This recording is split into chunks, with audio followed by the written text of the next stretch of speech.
Hello and welcome to Pluribus Unum's Fireside Chats. Not as good as FDR's, but hey, it's something. Now this episode is definitely going to catch your attention for a number of reasons, and before you ask, no, this isn't inspired by any recent discourse. You see, I had already planned to make this video, but then recent discourse happened, and I contemplated moving this episode to a future date to talk about this specific set of discourse. But I realized if you don't know what my perspective is on that discourse, then you really do not understand who I am. Plus, I think this one is technically more important in the grand scheme of things, and technically you could argue that these two things are sort of related to a capacity, so maybe this video will do well because of that discourse. And then people will try to force my opinion out, even though it's pretty obvious what my opinion is. And if it's not obvious, oh well, I guess you'll never know. And literally, it just so happened that this discourse happened right when, it's funny when this and something else, that I'll get into in the episode, this discourse and something else very big happened. It's I picked the worst time to do this social experiment, I guess. Especially considering this was also the week I released a video, so it's I think this might have been the worst time to do this sort of social experiment. If you don't know what the social experiment is, well then, very tragic. With that out of the way, let's get right into the news. The first news story is coming from Honduras. You see, Honduras has actually done something a little bit interesting. Honduras declares war against gangs and for control of a popular narrative. You see, this is something that I haven't really talked about a little bit, because this has been going on for a little bit, but it hasn't really been hitting hard until recently. You see, in Honduras, like a lot of other Latin American countries, crime is really big. Unfortunate, but long-standing U.S. imperialism and, the drug war kind of does that. And as we all know, certain leaders will have certain viewpoints on how to handle, organized crime. Usually the left-leaning ones are, more lenient on crime, quote-unquote, and the ones that are, right-wing are very hard on crime. Especially in both this particular region and in this particular era, because the people being elected now are now becoming part of a vastly farther more extremes. The right-wingers being elected are no longer just neoliberal capitalists, they're borderline fascists. And then on the left side, you have people that are basically borderline Mao, or I guess in some cases borderline Chomsky. So, people are wondering, AMLO. AMLO's been going the abrazos no balazos. And, Gustavo Petro's been trying to do the whole, universal pardon. What's it called? I forgot the term that it's called, but it's the social pardon. Meanwhile, Nayib Bukele has, of course, been being extremely hard on a lot of, normal people. And what has happened is Xiomara Castro is now being forced into this sort of, divide. Will she be harsh against crime? Or will she be, a little bit more lenient to crime? And it looks like Xiomara Castro has chosen to be hard on crime. Very unfortunate. This might deter her, further down the line, because I did, rank her to be, the best of the newest Pink Tide leaders. Her versus Boric and, Petro. But that's because Boric and Petro, just got in. So, for Petro, he literally has done basically nothing. And Boric, it's because he's done, some good, some bad, and it just kind of evened out. I don't know if this will be, a thing that will definitely, draw her down. It might. It will more than likely put her, down a peg a little bit. But whether or not this just moves her further down in her category, where she's already technically on the bottom, or if it, moves her, actually further down, is yet to be determined. Okay, now speaking of things that have yet to be determined, we're actually gonna, jump ahead a little bit and talk a little bit about 2024 elections, because, 2024 is when some elections are gonna happen, and, generally people want to know what's going on. The presidential one may or may not have gotten, a big one, but I'm not really gonna get into that because nothing formal has been declared, because, like, for those who don't know, I was briefly thinking about, like, putting, like, the John Bolton announcement in here, but, like, literally nothing has come of it yet. Like, the way it was worded was, like, Bolton essentially is like, I will try to push for, like, a good campaign. It's like, that doesn't necessarily mean that he himself will do it. He even said that he doesn't know if, like, he himself would do it, but he will push for, like, a viable candidacy against Trump, which could just indicate that he's trying to back someone else. And the fact that I'm talking about this long enough does dictate that this would be in the video, but yes, John Bolton is trying to push for a Trump 2024 challenge, but nothing has been seen on that regard. But for a more salient one for 2024, it appears that a Democratic senator is retiring, Debbie Stan-Benau, the senator from Michigan, and that is one that is a little bit interesting for a couple of reasons. The first one is that this is a very, very, like, big flipper. Like, Michigan is, like, a decently purple state. It, like, leans blue, but it's, like, it is a purple state, to be honest. It's one of those rural Rust Belt states that doesn't technically have, like, true partisan, like, affiliations, but it's, like, it could be interesting to see. Another interesting thing that happened was, like, for this one, it was, like, because a very, very interesting, like, tweet from Jennifer Rubin came from this, where she said, in order to keep Michigan, the Democrats have to make sure that they run a candidate much like their winning candidate in Pennsylvania, and not their losing candidate in Wisconsin.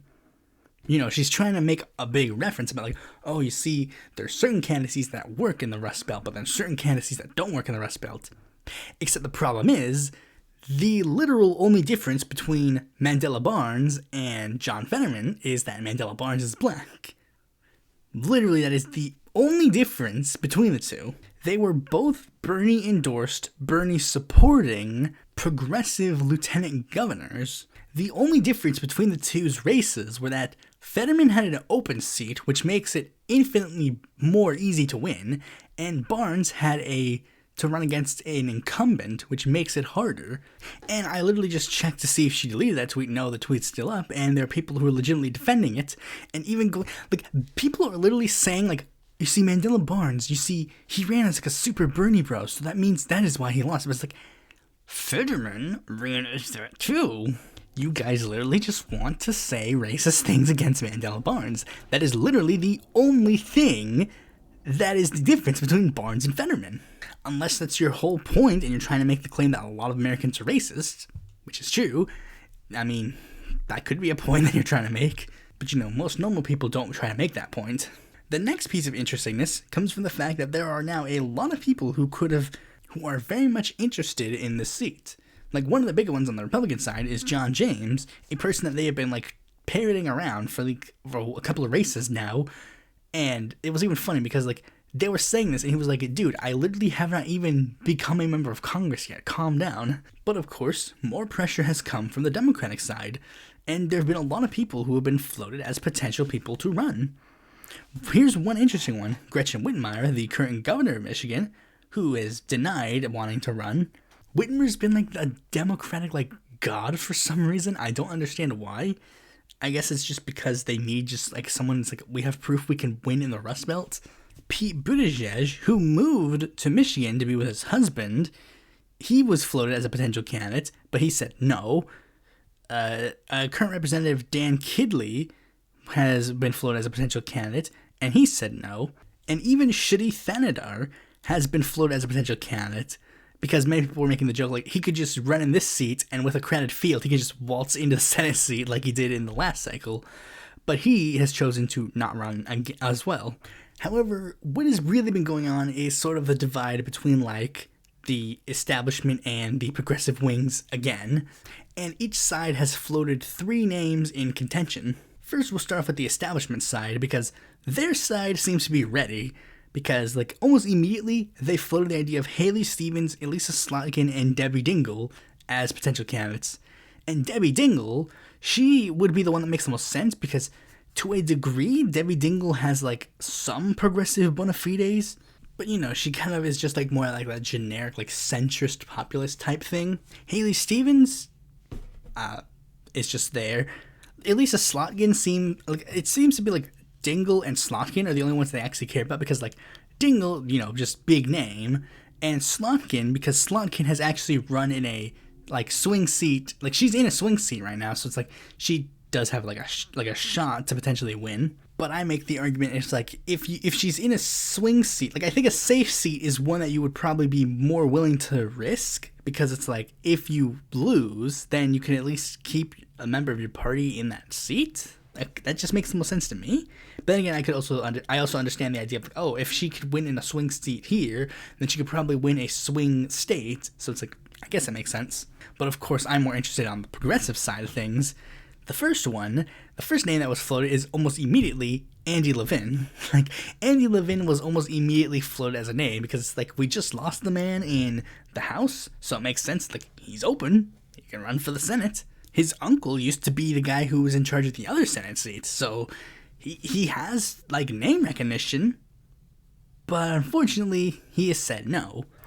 Now, the last two, like, I'll start off with the one that has, like, more grassroots support, and is not really mentioned as, like, an actual potential candidate by, like, most media sources, and that would be Abdul El-Sayed. He's been very much floated as a potential candidate by, like, mostly people on Twitter. Not really many people have, like, openly pushed for him, but they made, like, really good claims. Like, not only did he, like, run as a, like, governor candidate, like, not that long ago, but it was also part of, like, the Bernie Biden, like, task force. So it's like, he could play into the idea of, like, I can, like, even though I'm progressive, I can unite with other people in my party to get things done. But the biggest name that has been floated for progressives is Rashida Tlaib. It's pretty obvious why people would want her to be the Senate candidate. And unfortunately, I'll have to say, I really don't want her to. Honestly, I don't think we should risk it. Like, Rashida is one of the, like, I've gotten to the point now, literally, where it's like, I don't think we should risk it.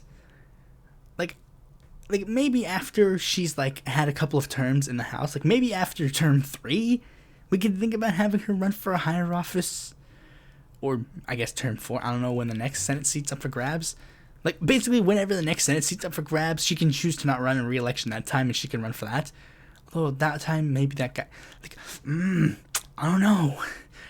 I honestly don't know. I'd like to see her run, and I'd like to see her win, but again, I don't know if we should risk it.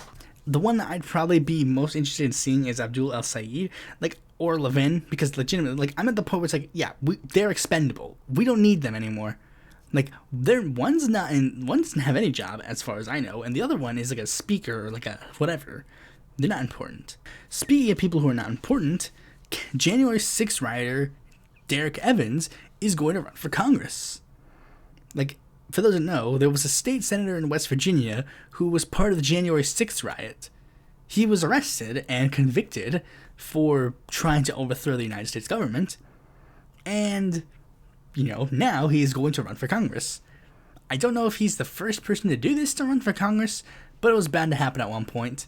Now, in case you're worried that he could actually win, there's one thing that could give you, like, a little bit of hope. You see, Derek Evans is being incredibly stupid, because even though West Virginia has 2 House seats, and one is going to be up for grabs because the incumbent has chosen to run against Joe Manchin, Evans has decided to run in the one that is currently held by another representative, Carol Miller. And Carol Miller is already somebody in the Trump crowd, so yeah, like, the dude, like, she already has a good shot to win easily. I mean, I don't know if there's, like, any, like, basically, this is the thing. If she did a small critique of Trump, then maybe she's done for, but I don't know if she has. She's basically been, like, one of the Trump sycophants. Now, the last 2024 cycle I'll mention is one that I very much heavily got involved with immediately after it happened, because the first Democrat has announced that they are going to challenge Josh Hawley in the Missouri Senate race. That, of course, being Lucas Kunce. Lucas Kunce has finally decided to announce 2024 plans. For those who don't know, I actually briefly wanted Lucas Kunce to run for president of the United States, because Lucas Kunce was a candidate that was so freaking shafted by the progressive movement in this cycle. Like, I literally cursed everybody out immediately after he lost, because it's just like, he was a candidate that nobody was talking about, even though he had massive appeal. He literally was the only candidate that was winning in polls against Republicans in that seat. And now Kunce is doing like a big brain plan now. See, he's running against Josh Hawley, a person that has basically become like the new figurehead of the Republican Party to an extent, and the Democrats hate every single new figurehead of the Republican Party. So him announcing this early to try and like get people to back him is good, because now a bunch of Democrats are going to jump onto his candidacy very early on, because Democrats are also in that field of like, oh, we need to just unite against the guy who is going to win 100%, like immediately. So Kunce is trying to position himself to be in that crowd. And this is a similar thing they did with like Charles Booker. You know, last cycle, it's like everybody hated them. Like, oh, you know, we need to run against these people. We need to stop them from getting elected. But then the next cycle, it's like, okay, now you can play ball with us. So yeah, in case you couldn't tell, I'm 100% backing Lucas Kunce in the 2024 Senate cycle. Kunce, do whatever you gotta do. I don't care. We need this man we need to do everything we can. We need to make sure that everybody backs him before the day of the election. We don't need Monday night quarterbacks for Kunce anymore. I'm sick and tired of everybody being a Monday night quarterback for progressives and leftist candidates around the world. Speaking of that, let's move on to a 2023 race that I'm sure everybody wants me to talk about. The race for Chicago mayor. That's the one you've wanted to hear my opinion on, right? Well, a lot of things have been going on in the Chicago mayoral race that I think are very interesting, and yeah, I'll be talking a little bit about them, because the Chicago mayoral race, I actually wanted to do a dedicated video talking about the 2019 Chicago mayoral race, but, you know, then I thought about maybe doing one for this Chicago mayoral race, but the race is kind of like too close, and I don't know if I can really dedicate a full-fledged episode to it. So we're basically going to do one small section here, well, small, quote-unquote, and, you know, get a bunch of information into the race, you know, beforehand, because a lot of things did happen for the race. For starters, the field has narrowed down to 9 candidates. Incumbent Mayor Lori Lightfoot, perennial candidate Willie Wilson, member of the Illinois House of Representatives Cam Buckner, CEO of Chicago Public Schools and perennial candidate Paul Vallis, member of the Chicago City Council from the 6th Ward and son of former Mayor Roderick Sawyer, community activist Jamal Green, member of the Chicago City Council Sophia King, member of the Cook County Board of Commissioners Brandon Johnson, and U.S. Representative from Illinois' 4th District Chuy Garcia. Everyone else has withdrawn or has been kicked out of the race due to insufficient signatures. First, due to the fact that the race has narrowed down, now we've gotten candidates going on the offensive. Lori Lightfoot has especially been getting on the offensive for reasons that we'll get into in a bit.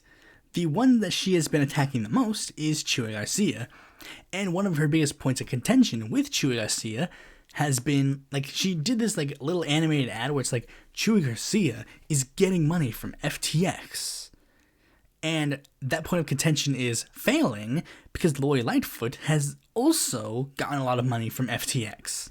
In fact, she's made very public, all the things that she's going after Chuy Garcia for, she is guilty of. So that point of contention has been, basically dropped immediately. Of course she'll still run on it, but everyone else is basically just going to ignore it because no one likes her. You see, one of the big advantages that Lori Lightfoot had in the previous cycle is gone. She is now the establishment, and if you know Chicago politics, being the establishment is never a good sign. Next one, some endorsements happened. A person who briefly entered the race, Ray Lopez, who dropped out very early on, has announced his endorsement of Willie Wilson, because Willie Wilson has essentially pitched himself as the black candidate.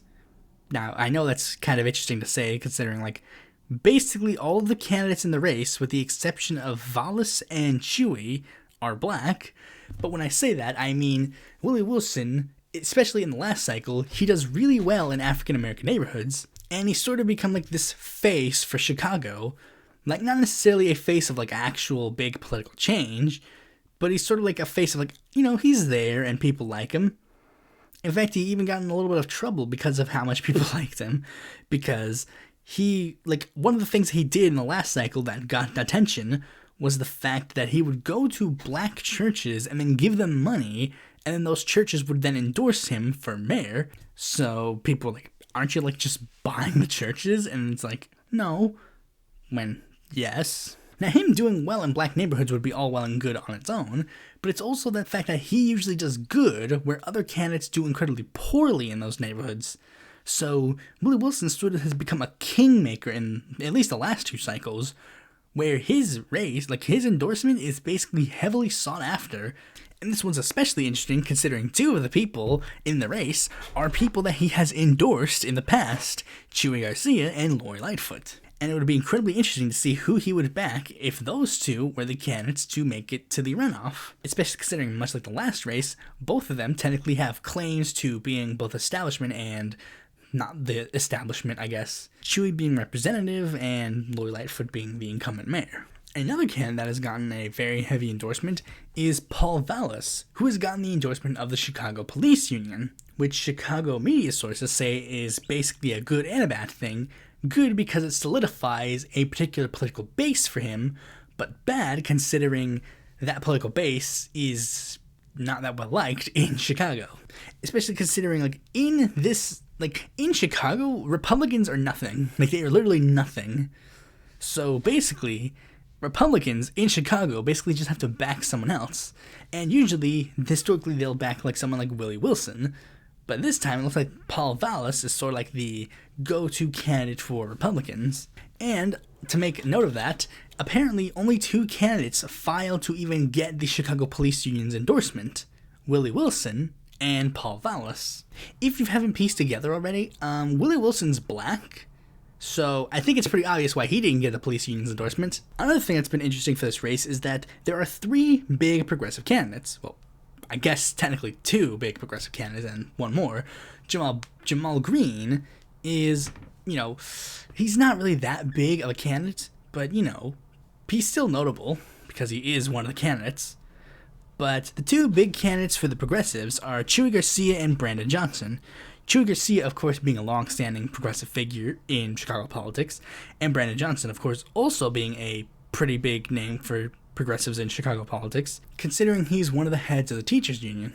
And one of the big things that you'll actually learn about Chicago politics again is that there's actually this good video series that kind of went into depth about the 2019 Chicago mayoral race and explains how this is sort of going to play out electorally. Since Chicago has a runoff system, there's sort of like this notion that you have to vote for the most viable option in your crowd.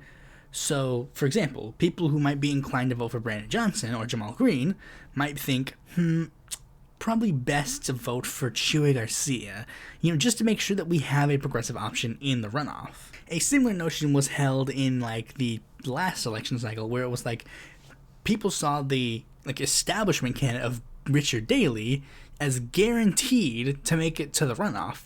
And it was best for people who wanted to back a progressive black woman, so people who were Preckwinkle supporters or Emri Anaya supporters or Lori Lightfoot supporters should probably back the biggest one of those 3 rather than splitting the vote with each other. But what we have found incredibly interesting for this race, because things have just generally shifted a lot, is that it's really hard to figure out who is the viable candidates anymore. And the latest poll exemplifies this. You see, the establishment vote would probably be divided within someone like Lori Lightfoot or Paul Vallis. Meanwhile, the progressive vote would of course be divided amongst Chuy Garcia and Brandon Johnson. Well, interestingly enough, here's how the vote totals are now going in the latest poll. Chuy Garcia and Brandon Johnson are tied with 25% of the vote. Paul Vallis has 15% of the vote, and Lori Lightfoot has 11% of the vote. So the incumbent mayor is apparently not even the most viable candidate in her crowd anymore. Oh yeah, and if you haven't pieced it together already or haven't been to my website, I'm 100% backing Chuy Garcia now. Just because. It was bound to happen at one point. Might as well just be open about it. So anyways, now let's move on to the other big election that happened in 2023 that was interesting. The 2023 Speaker of the House election. Literally, when this was going on, the only thing that was in my mind was, will we have a speaker by the time I actually record the episode? And if not, will a speaker arrive by the time that the episode comes out? Because I definitely want to talk about it, but I didn't want to talk about it way too early or way too late. And sure enough, literally just yesterday, the whole debacle came to an end. So for those who don't remember, let's do a quick recap to explain what happened. So January 3rd, holding off from where we last left off the speaker thing, people were, Andy Biggs had announced that he wanted to run for speaker against Kevin McCarthy, in the actual speakership election, that he would put his name into contention, and people were not necessarily sure what to do. They didn't know how many members of the House Freedom Caucus would go with it, and they didn't know, they didn't know what was going on. It's because usually with speakership elections, you usually get, most of the party, broadly goes along with it, and then you get, a couple of stragglers who, vote against a person. Usually they vote present just to make their disdain for the speakership candidate known, or if they're really desperate, they'll, do some symbolic vote for, an ideological member. When Justin Amash was person in the House, he voted for Thomas Massey one time, and Kyrsten Sinema used to make it a tradition to vote for John Lewis. But what ended up happening is a lot of people actually did vote against McCarthy. Usually, most of them voted for Andy Biggs, but then a couple of them voted for, other people like Byron Donalds, Lee Zeldin, Jim Banks. A couple of people voted for Jim Jordan. So what ended up happening is, Jim Jordan became, a favorite for, Freedom Caucus people. It's not even just been this one. It's been, a couple cycles at this point. So what ended up happening is McCarthy then called for Jim Jordan to just nominate him for speaker. Jim Jordan, if you nominate me for speaker, that'll get the Freedom Caucus to back off. But what ended up happening is the Freedom Caucus then, made the speech spiel about, see, Jim Jordan, he's willing to just give McCarthy the speakership. This is the kind of leadership we need, so we should vote for Jim Jordan. I nominate him. So then they nominated Jim Jordan, and then they refused to budge, so they adjourned for the day. Then, the person that they pretended that they cared about now was Byron Donalds. And then Cori Bush actually called out the fact that they were just using Byron Donalds as a tool. And then Byron Donalds cried on the social media, be see, why are you so mean to me, Cori Bush? You see, I'm one of the first black candidates to be nominated for speaker. That's very interesting. Good. It's no, Byron, you're a tool. Literally because you almost were immediately dropped by a ton of the people who were voting for you. The people that were going I think we need to nominate Byron Donalds, almost immediately went to Kevin Hearn.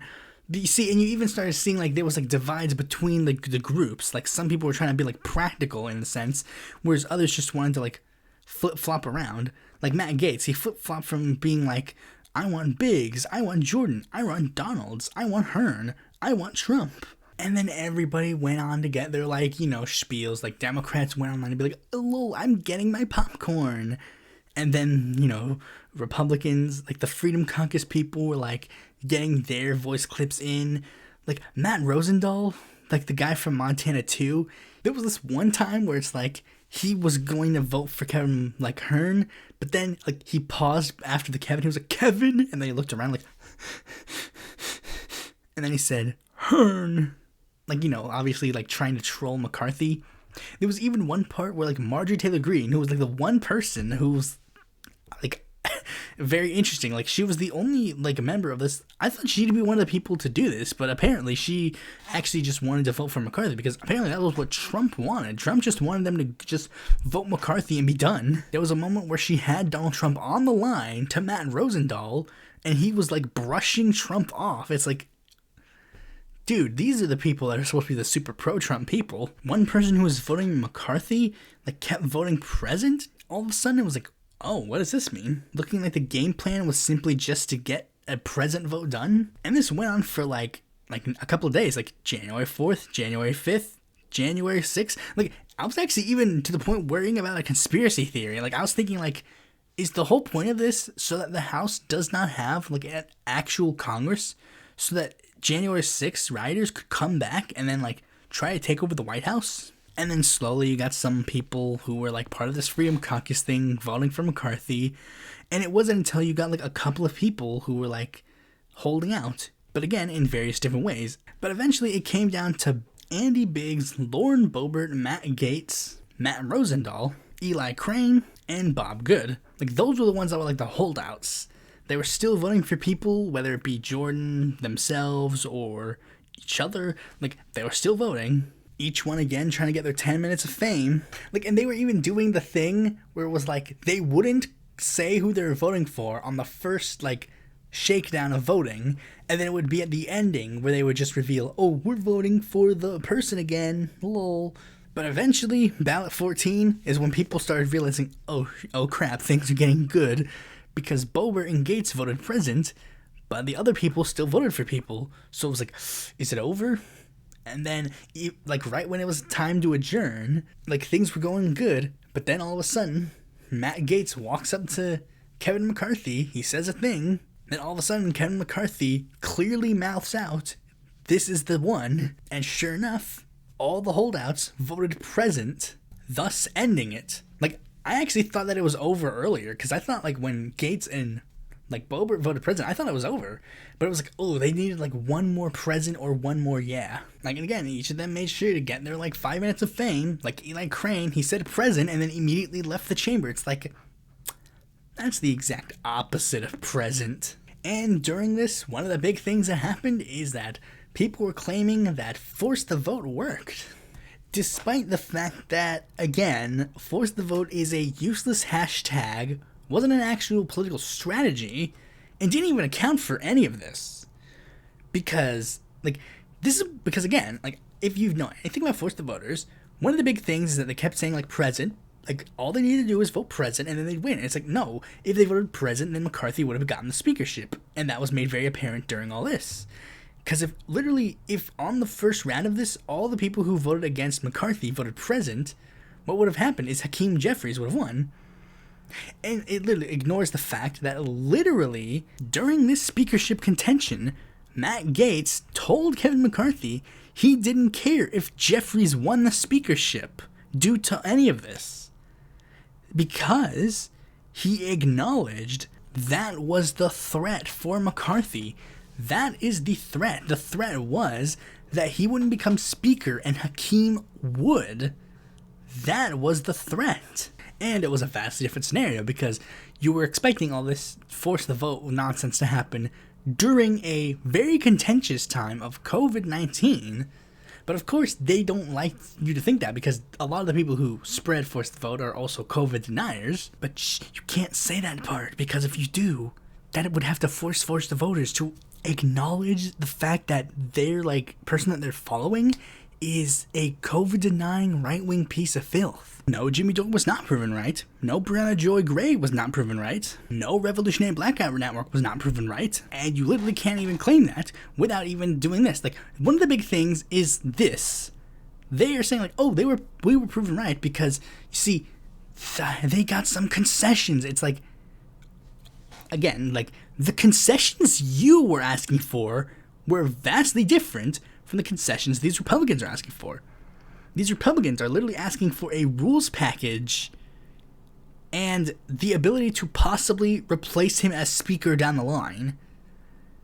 That is basically all they've asked for, and as of the recording of this video, they haven't even got that yet. The day that comes out, they might get it, but as far as it seems, it looks like they might not get it because a lot of moderate Republicans have said they're not going to vote for that House package. So again, what was gained? The person they didn't want to be speaker is still speaker, and they might not even get the concessions that they were promised. And also again, the concessions that you were asking for were completely just unfathomably, like, there was no way I am so perplexed that people legitimately are trying to pretend like, oh no, you see, the Force the Voters were proven right. No, you were not proven right.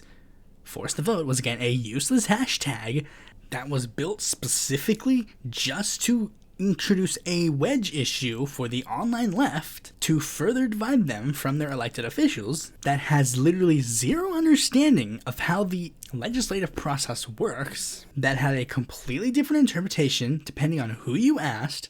And if you're Force the Voter and you're going to say, no, my version is, no, I don't care about your specific version. Your specific version is nothing. Because your specific version is literally just one of the 30 different versions in a pile. All of this to get a vote that by 90% of forced voters' admissions would have failed and gained nothing. And you see, here's the thing. I know one of the people that I know is like a forced voter and is going to be like, no, you see, here's my explanation. No, I don't care. Legitimately, I do not care. You can type whatever like long spiel you want. The fact that you are still talking about forced vote in the year 2023, a year that the progressives don't even have like the ability to get a speaker, kind of shows that I was proven right. Anyways, with all of that out of the way, now let's move on to the main topic of this video. I honestly didn't expect it to take this long, but whatever.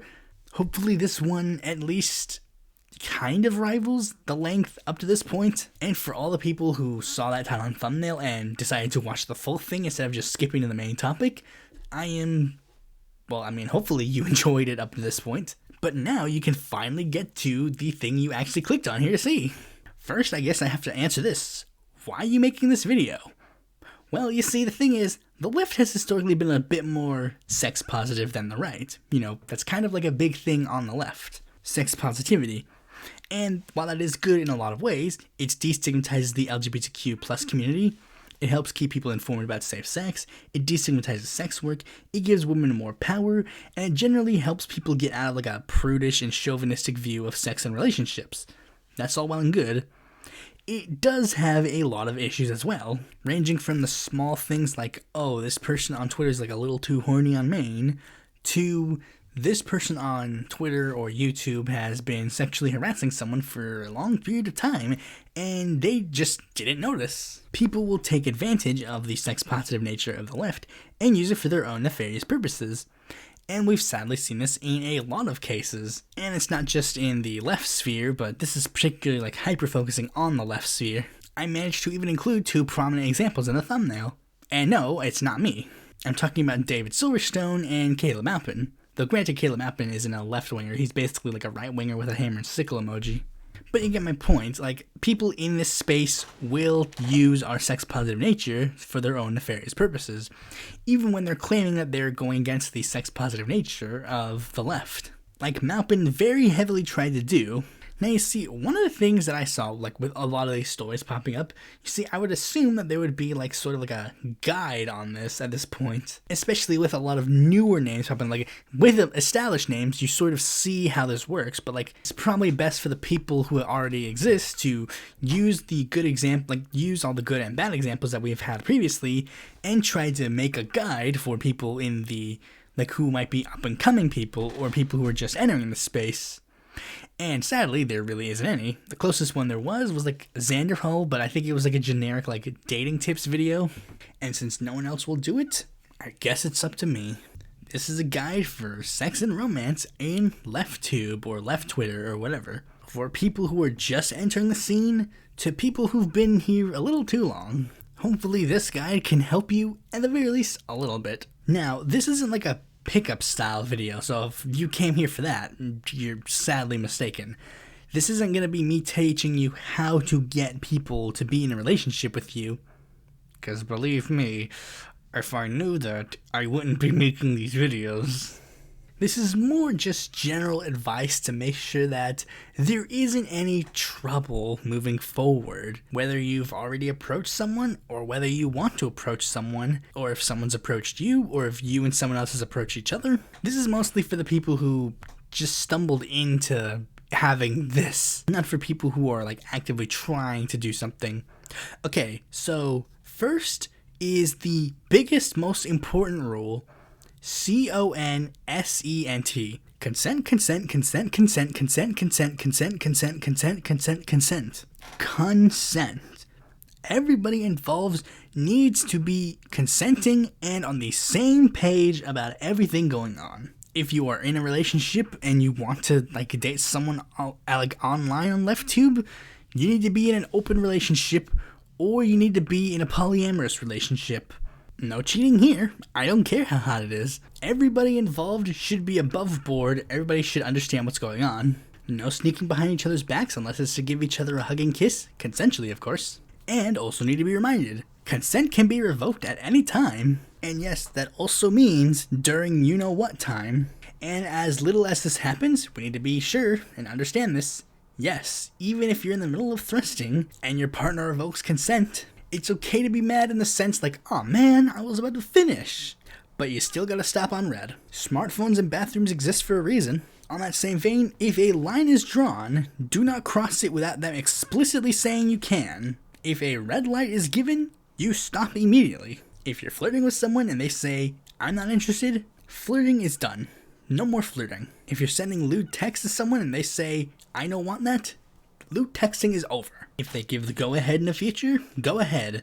But if you've got a red light, you stick to it until it changes color. I would even advise halting on yellow, because sometimes people want to give you a yellow just to be nice. Or they're too scared and nervous to give a red. So you should probably be asking them, occasionally at the very least, to make sure that what you're doing is okay. And again, if they give a red light, stop immediately. Try not to be creepy about it. Don't be creepy at all. Oh, and here's a big one, because this one isn't even just generic advice. This one is also technically legal advice. Because I'm about to drop a very big one, because I know a vast 10 of people are going to be watching this. Any person whose age has the word teen in it should probably be left off limits. Unless you also happen to have the word teen in your age, with the exception of 18, 19 dating people in their early 20s. And don't give me any BS about how you're like, oh, the age of consent in this state is 16, so it's okay. Buddy, here's a tip. If you are looking up if it is legal for you to be in a relationship with someone, then you shouldn't be in a relationship with that person. And if you are somehow younger than having the word teen in your age, here's a helpful tip. Get out. Literally, go away. Go away. I don't want you in my audience.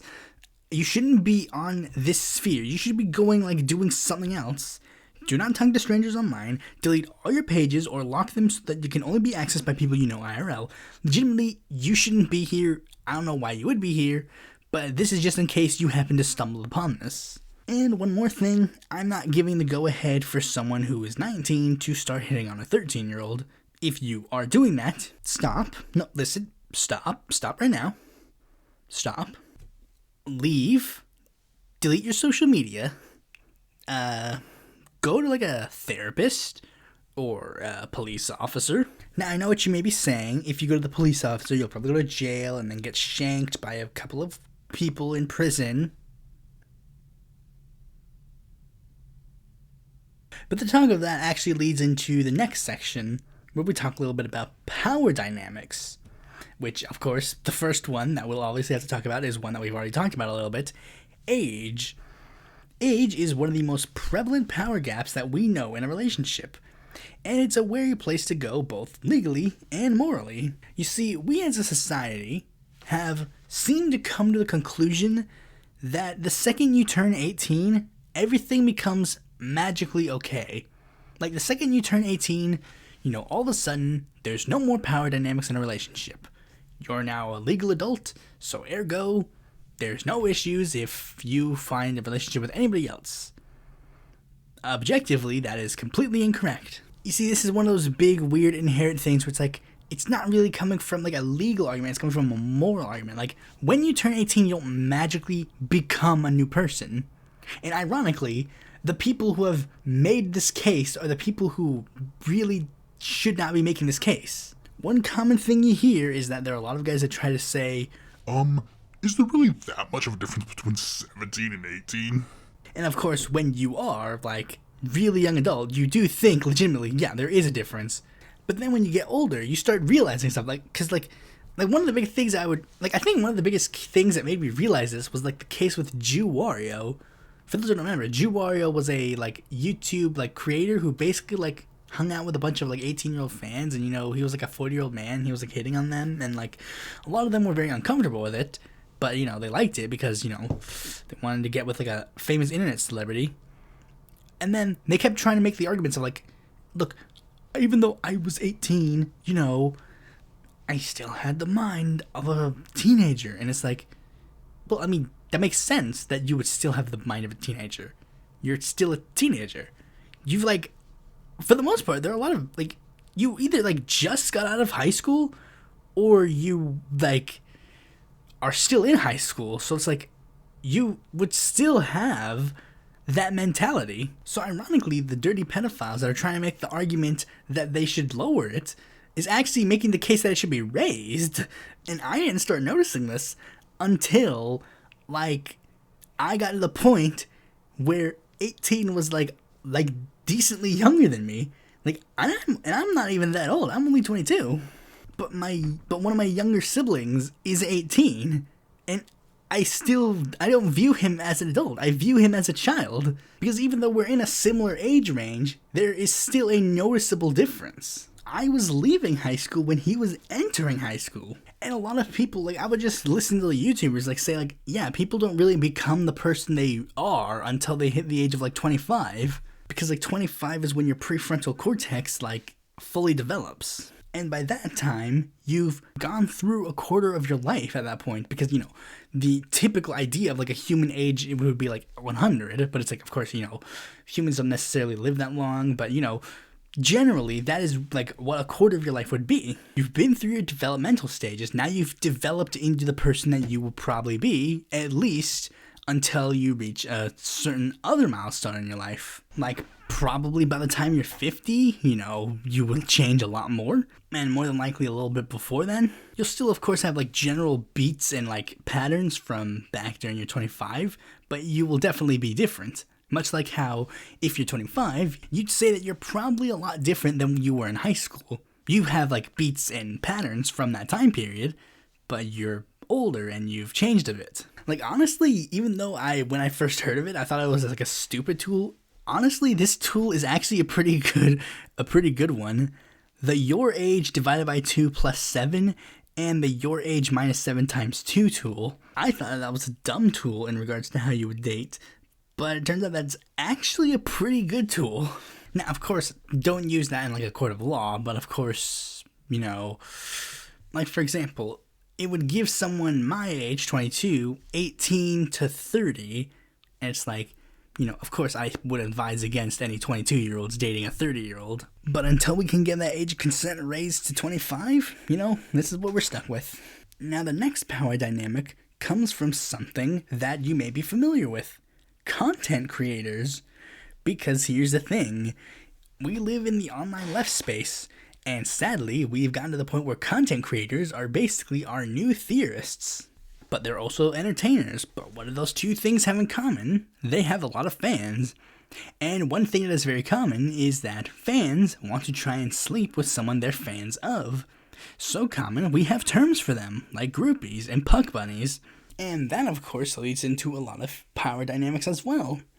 Now, for people who are, like, really smaller creators like me, you know, I wouldn't know how much of a power dynamic it makes. Like, for example, at my size, is there really a problem if I dated an 18-plus fan? No, because, like, I don't think I have enough clout to, like, do anything nefarious to them. But, of course, switch me out with someone bigger, like Vosh or Hassan, they suddenly have this massive outreach. And they could do a lot of things that could cause a lot of problems. For example, trade sexual favors for clout. And then if they don't like the relationship, they can then use that clout to hurt that person, especially if they're, like, a young, impressionable fan. And yes, this even includes 18-year-olds, because most of the fans that like to do this are, like, the 18 to 20-something-year-olds that are, like, they think, oh, we got this. They want to fulfill the conquest. So if you're one of those big names that are thinking of this, stick with moots on your level, my friends. Now, the next one, positions of power. Because yes, LeftTube, Left Twitter, they do have some people in some sort of positions of power. Whether they be a political office, you know, very rarely, but more prominently, a prominent figure within a political organization.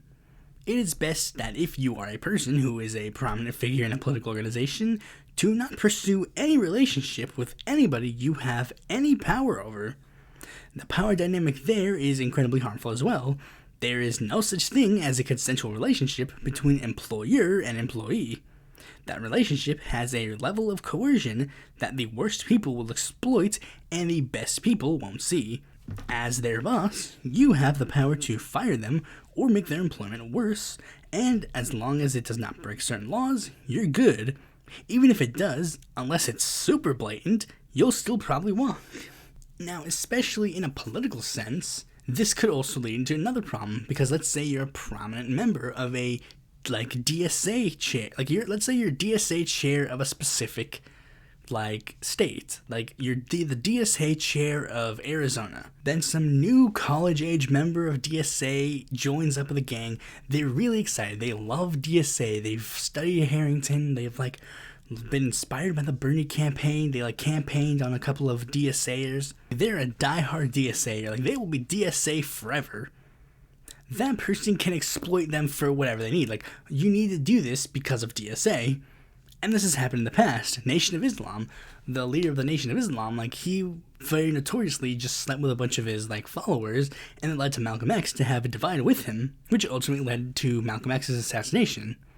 There's a good chance that the situation you're in will not lead to that, but that is a thing that could happen, as unlikely as it is. Now here's another one. This is just a random one, not really specifically a power dynamic, but this is just the next thing. This one regards sex workers. See, I don't really have that much advice for sex workers because, let's be honest, if you're a sex worker, you kind of already know what you're doing. But if you're a person who's just starting out as a sex worker, you should probably listen to this. Make sure these lines are very explicitly drawn. Now, I know what you may be saying. Isn't that something you already said?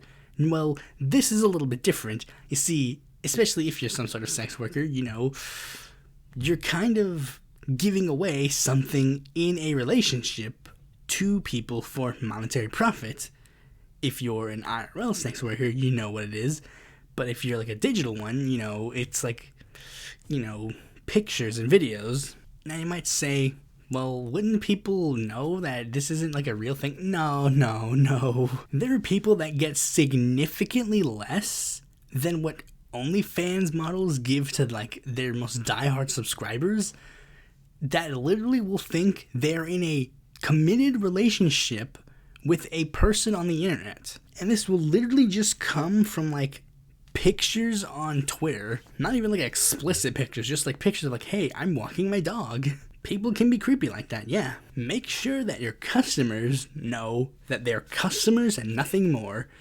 And make sure that your relationship doesn't actually verge into customer status. I don't know how prominent this is or if it is even a thing, but I guarantee you there's at least one person who made their way up from OnlyFans simp to being a boyfriend.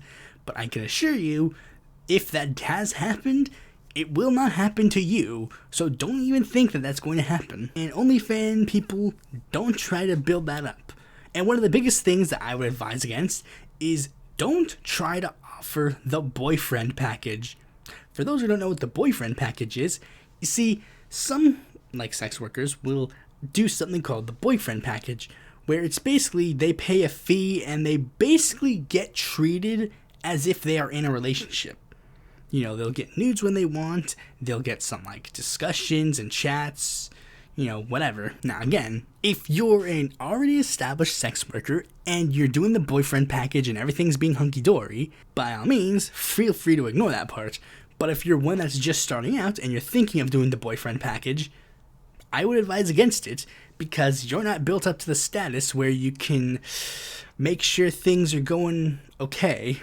And now the last piece of advice will probably have to go with gender exclusive tips.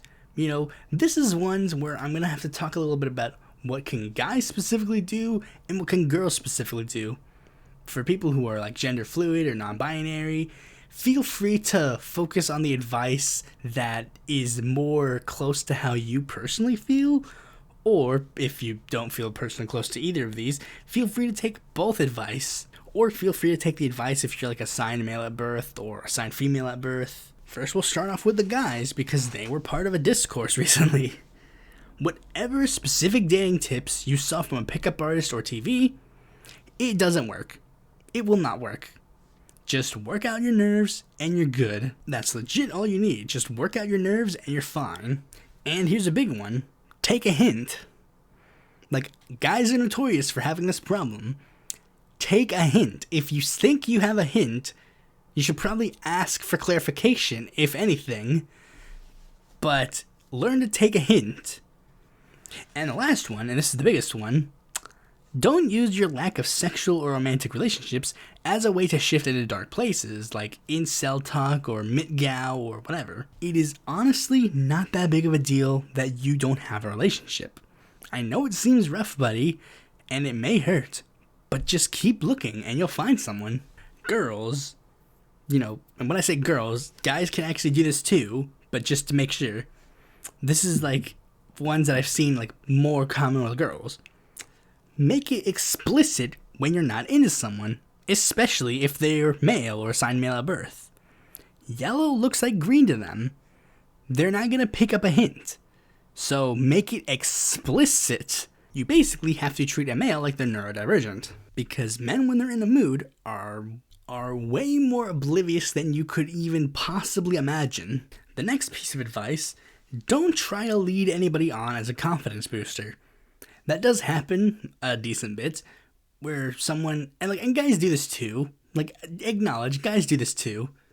You'll lead someone on and you'll build up confidence and you're essentially just building up so that you can go and ask out your real date, or you're just doing it to get some fame. That's where the common thing of thirst traps comes in, where you post a picture of yourself looking attractive just so you can get compliments. And I say this not just to spare some hurt feelings, but also because it can be incredibly dangerous if you do this to the wrong man.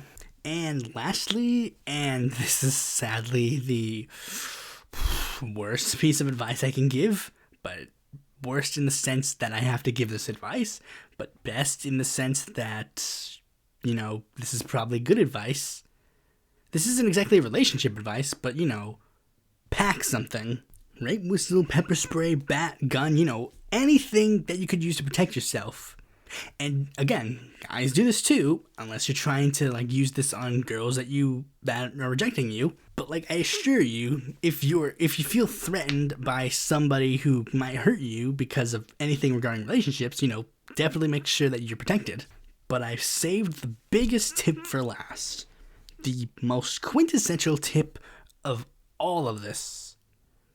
If you're looking for romance or whatever in LeftTube, Left Twitter, or whatever, don't. Legitimately. Why are you going here for relationships, dude? You're here to talk about communism or whatever. You're not here to get into relationships. If you were getting into relationships, you wouldn't be here. But this is more for the people who are, already in this field and doing certain things. So, just to make sure everything is above board. Just to make sure we don't get any more incidents like a Maupin or a Silverstein. What's his name? Silverstone? Silverstone, that's his name. David Silverstone. So yeah, anyways, that's all I have to say on this topic. Hopefully this is somewhat useful advice. Thanks for watching this video. Be sure to like, comment, share, and subscribe, and click the bell to notify when a future video of mine comes out. And if you're some more content from me, you can go to my website, follow me on Twitter, join my Discord, or consider supporting me on Patreon.